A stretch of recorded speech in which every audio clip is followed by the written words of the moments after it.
हमारा ये लेक्चर था टेबल वाला। लेक्चर नंबर 3 था। तो ये सही से डिलीवर नहीं हो सका था, तो इसी को हम कंटिन्यू करेंगे आज। इसमें 3 चीज़ें हम आज सीखेंगे। एक ब्लॉक लेवल और इनलाइन जो लेवल होते हैं, ये बेसिकली लेवल्स होते हैं जो टैग्स की बेसिक जो आउटले उसका होता है, या उसकी जो कैपेसिटी होती है कि आपके जितने भी टैग्स हैं वो कितनी स्पेसिंग लेंगे आपकी वेब पेज के अंदर। तो उसमें ये डिवीजन है कि ब्लॉक लेवल टैग्स क्या होते हैं और इनलाइन टैग्स क्या होते हैं, ये हम देखेंगे। दूसरा एक हम हमारा जो मेन टॉपिक है वो ये होगा कि टेबल्स अगर हमने अपने वेब पेज में क्रिएट करने हैं तो वो किस तरह कर सकते हैं।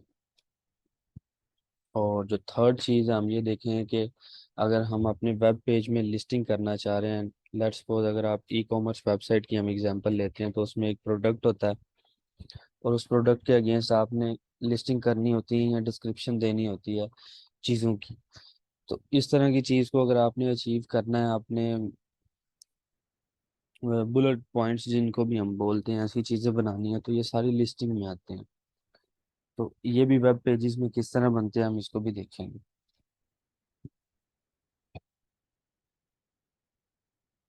तो सबसे पहले बात करते हैं हम block level versus in level tags की, तो इनमें डिफरेंस क्या है। मैं ज़रा इसको जूम कर दूं, फुल स्क्रीन में हमारी जो स्लाइड्स हैं।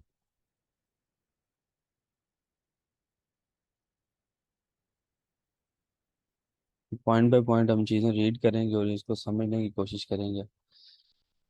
फर्स्ट पॉइंट है जी, every HTML element has a default display value depending on what type of element it is. इसका मतलब ये है कि कोई भी जो HTML का टैग होता है ना, वो बिल्ड इन उसकी कुछ ना कुछ एट्रीब्यूट्स होते हैं, उसकी कुछ ना कुछ वैल्यूज होती हैं जो उसको असाइन हुई होती हैं, जो कि स्टैंडर्ड है। तो मज़ीद आप उसमें चेंजिंग कर सकते हैं। वो जो पार्ट होता है हम उसको कहते हैं कि हम CSS के थ्रू उसको अचीव कर सकते हैं। तो इसी तरह से हर एलिमेंट एलिमेंट और टैग का जो वर्ड है ना, वो दोनों एक ही है। जब मैं एलिमेंट कहूँगा या टैग कहूँगा तो वो एक ही चीज़ होती है। तो हर एलिमेंट की कुछ ना कुछ बिल्ड इन एट्रीब्यूट्स होती हैं। तो उन एट्रीब्यूट्स में दो तरह से हम उनको डिवाइड कर देते हैं, एक ब्लॉक लेवल में और एक इनलाइन लेवल में। ब्लॉक लेवल क्या करता है, या ब्लॉक लेवल टैग्स या ब्लॉक लेवल एलिमेंट्स ऐसे एलिमेंट्स या ऐसे टैग्स होते हैं जो आपकी स्क्रीन की पूरी विड्थ को कंज्यूम करते हैं, चाहे फिर उसका साइज जो मर्जी हो। और उसमें एक बिल्ड इन मार्जिन्स भी लगी होती हैं। ये मार्जिन्स क्या हैं, अभी के लिए यही समझ लें कि एक टेक्स्ट है, अगर उसके आउटसाइड पे एक स्क्वायर है ना, वो किसी स्क्वायर में इनक्लोज है, तो इस स्क्वायर के अप साइड और डाउन साइड पे कुछ ना कुछ स्पेसिंग होगी, उसको हम मार्जिन बोलते हैं।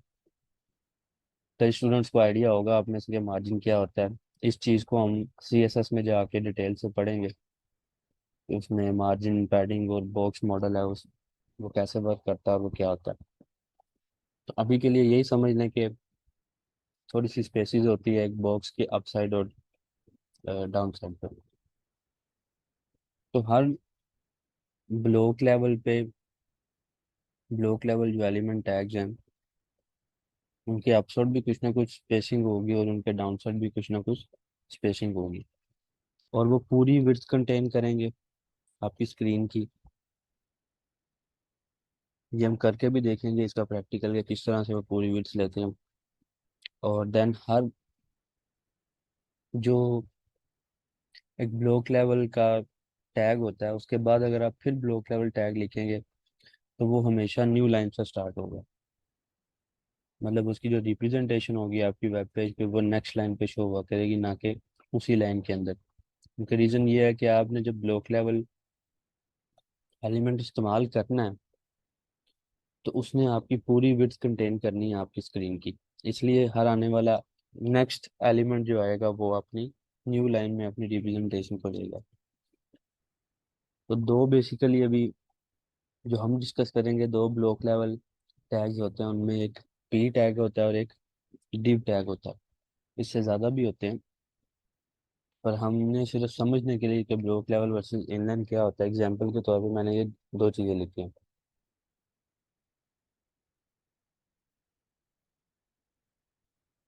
अब बात करते हैं इनलाइन की, कि इनलाइन में और उसमें डिफरेंस क्या है। तो हमने ब्लॉक लेवल की जो डेफिनेशन है उसको देख लिया, अब हम इनलाइन की को देखते हैं।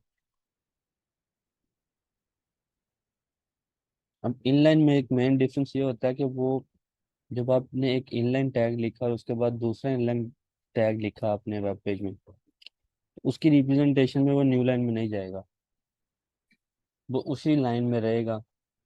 क्यों? क्योंकि वो पूरी विड्थ कंटेन नहीं करता आपकी स्क्रीन की। वो सिर्फ उतनी ही विड्थ लेगा जितना उस एलिमेंट का जो पार्ट है। लेट्स सपोज अगर वो टेक्स्ट है, तो टेक्स्ट में लिखा हुआ है my name is Umar Shahzad, तो उसकी जितनी विड्थ बनेगी वो सिर्फ उतनी ही विड्थ कंटेन करेगा। तो ये मेन डिफरेंस होता है आपके ब्लॉक लेवल एलिमेंट्स में और इनलाइन लेवल एलिमेंट में।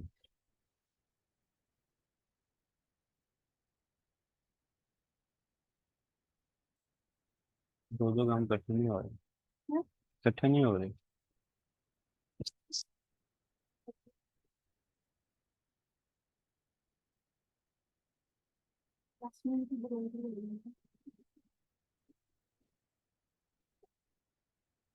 ठीक है, जो इसमें जो एग्जांपल है, जो एक स्पैन का टैग होता है वो आपका इनलाइन लेवल का टैग होता है।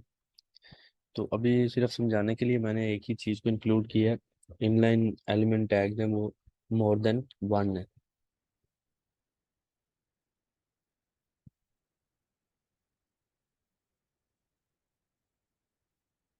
नेक्स्ट चलते हैं हम अपनी नेक्स्ट स्लाइड पे। अब आ जाते हैं टेबल्स।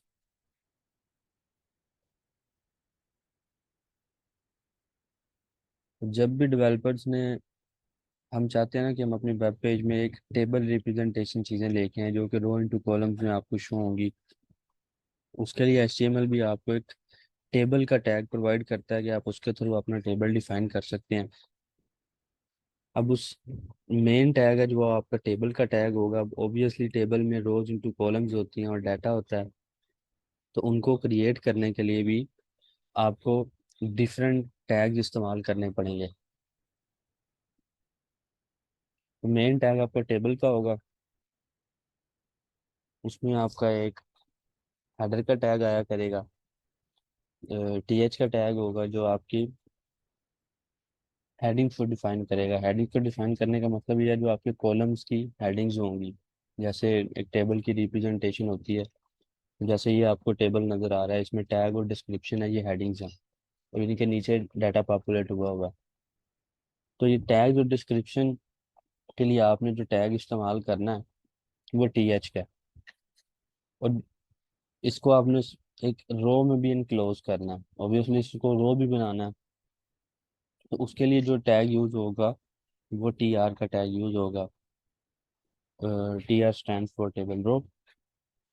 और जब आपने डाटा पॉपुलेट करना है तो उसके लिए आपने यूज करना है TD का। TD stands for table data. तो इस तरह से आप इनको यूज करेंगे इन सारे टैग्स को अपने टेबल्स की जनरेशन के लिए। ये एक छोटी सी एग्जांपल है कि किस तरह से आप अपना टेबल क्रिएट कर सकते हैं।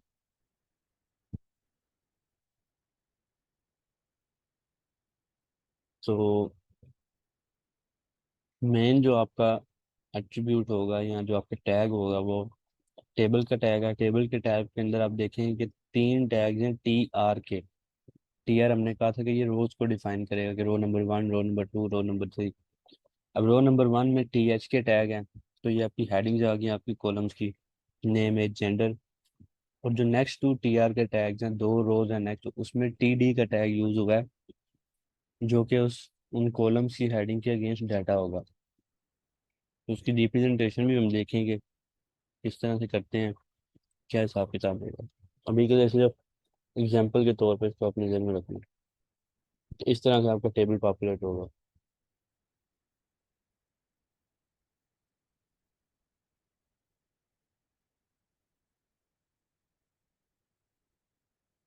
नेक्स्ट है जी, हमने ये सीखा था एक चीज़ कि जितने भी टैग्स हैं ना आपके HTML के अंदर, उनकी कुछ बिल्ड इन प्रॉपर्टीज होती हैं।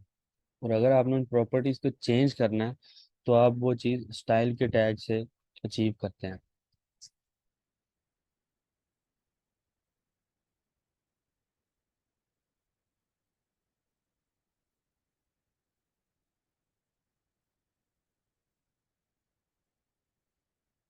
तो जो टेबल का टैग है ना उसके भी कुछ ना कुछ एट्रीब्यूट्स हैं। तो ये मुझे नोटिफिकेशन आ गया कि 10 मिनट तक हमारी ये मीटिंग एंड हो जाएगी। तो देन उसके बाद नया लिंक क्रिएट करके मैं आपको वो शेयर करूँगा, तो हम कंटिन्यू करेंगे जितनी भी हमारी ये क्लास चलेगी।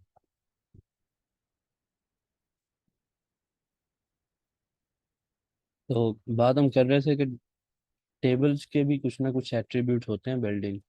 अगर आपने उसकी स्टाइलिंग में या उसके एट्रीब्यूट्स में कुछ ना कुछ चेंजिंग्स करनी है तो वो आप कर सकते हैं।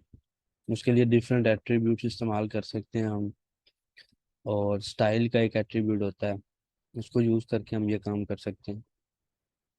तो कुछ चीज़ें मैंने यहाँ पे लिखी भी हैं आपको आइडिया देने के लिए कि हम टेबल्स के साथ क्या कर सकते हैं। तो हम टेबल के जो बॉर्डर है उसको सेट कर सकते हैं, उसकी स्टाइलिंग कर सकती हैं। उसके बॉर्डर को हम कलर दे सकते हैं।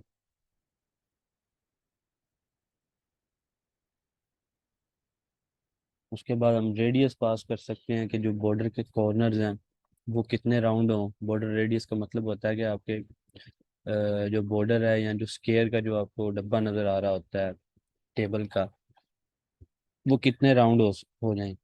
इस चीज़ को हम बॉर्डर रेडियस कहते हैं। उसके बाद हम टेबल की हाइट को और विड्थ को कंट्रोल कर सकते हैं। उसके लिए आप विड्थ और हाइट की प्रॉपर्टीज़ को इस्तेमाल करेंगे। आप पैडिंग दे सकते हैं टेबल्स की, टेबल्स के सेल के दरमियान। आप उसके बाद स्पेसिंग कर सकते हैं कि जो आपकी एलिमेंट्स हैं उसको हम सेल्स भी बोलते हैं। जो आपका डाटा वो एक सेल के अंदर होता है ना, टेबल के जितने भी छोटे छोटे सेल्स बने होते हैं।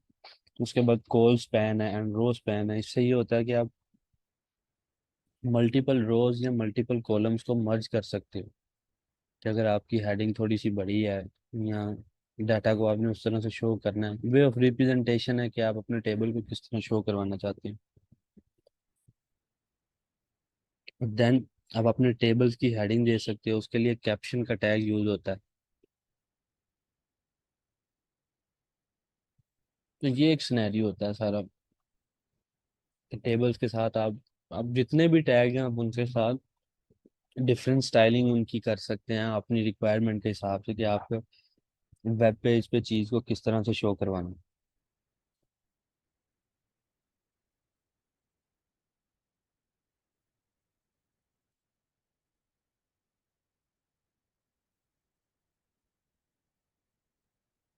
सर ये अलाइनमेंट और बॉर्डर स्टाइल वगैरह सीएसएस में नहीं आते?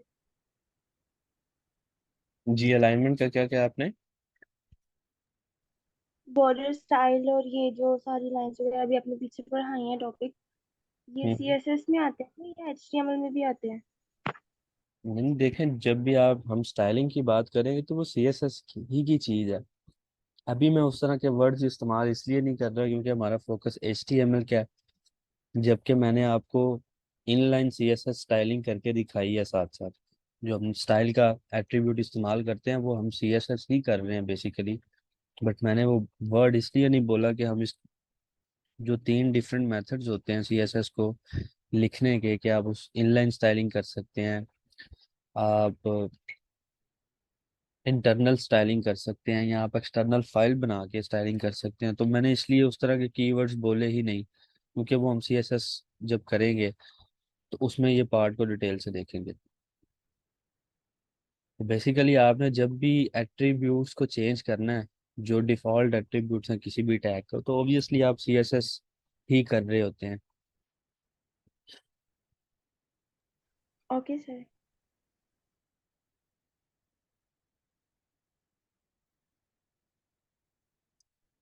देन नेक्स्ट चीज़ हमारी आ गई जी लिस्ट, कि हमने अगर लिस्टिंग करनी है तो वो हम वेब पेजेस में किस तरह कर सकते हैं।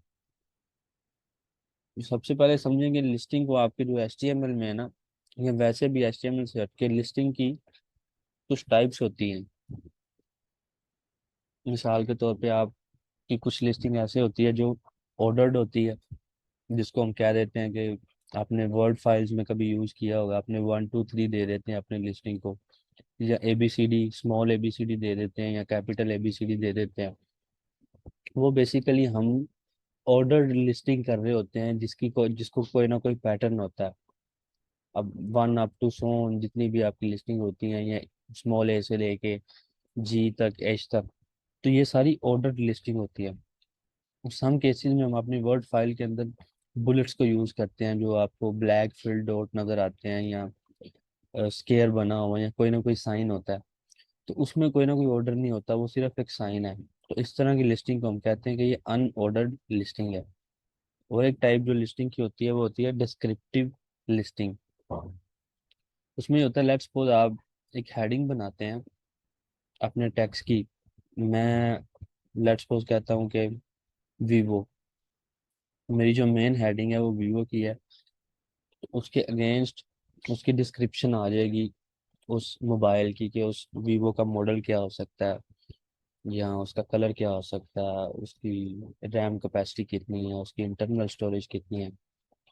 तो वो थोड़ी सी उससे, यानी ये डिस्क्रिप्शन जितनी भी होती है नेक्स्ट स्पेसिंग में आ रही होती है। इसको जब हम विजुअली देखेंगे तो आप लोग अच्छे तरीके से गेट कर सकेंगे। तो ये बेसिकली 3 टाइप्स होती हैं लिस्टिंग की, तो इनको भी आप HTML में अचीव कर सकते हैं। तो अनऑर्डर्ड लिस्ट को अचीव करने के लिए UL का टैग यूज़ होता है उसके लिए। और इसके अंदर हम LI का टैग यूज़ करते हैं अनऑर्डर्ड में, कि जो हमने लिस्ट क्रिएट करनी होती है। LI stand for list.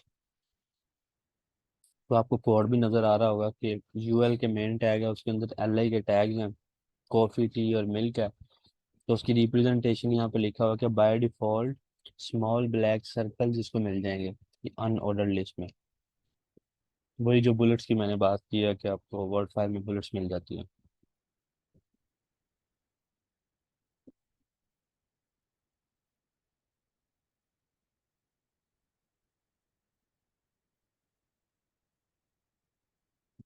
उसके बाद ऑर्डर लिस्ट की बात करते हैं। तो सेम इसमें और इसमें डिफरेंस सिर्फ ये है कि UL की जगह आपने OL कर देना है, बाकी सिंटेक्स बिल्कुल सेम है। उसकी रिप्रेजेंटेशन चेंज हो जाएगी। और बाय डिफ़ॉल्ट आपको ऑर्डर लिस्ट में नंबर मिलेंगे 1 2 3 4 5 6 7 8।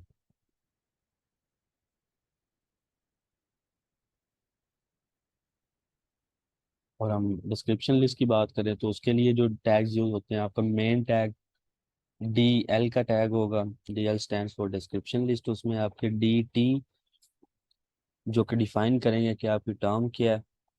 उसमें DD के डिस्क्रिप्शन डाटा आप बताएंगे, उसके अगेंस्ट जितनी भी डिस्क्रिप्शन होगी। जैसे मैंने आपको कहा था कि आपकी मेन हेडिंग वीवो की हो सकती है, तो वो चीज़ आपकी DT में आएगी।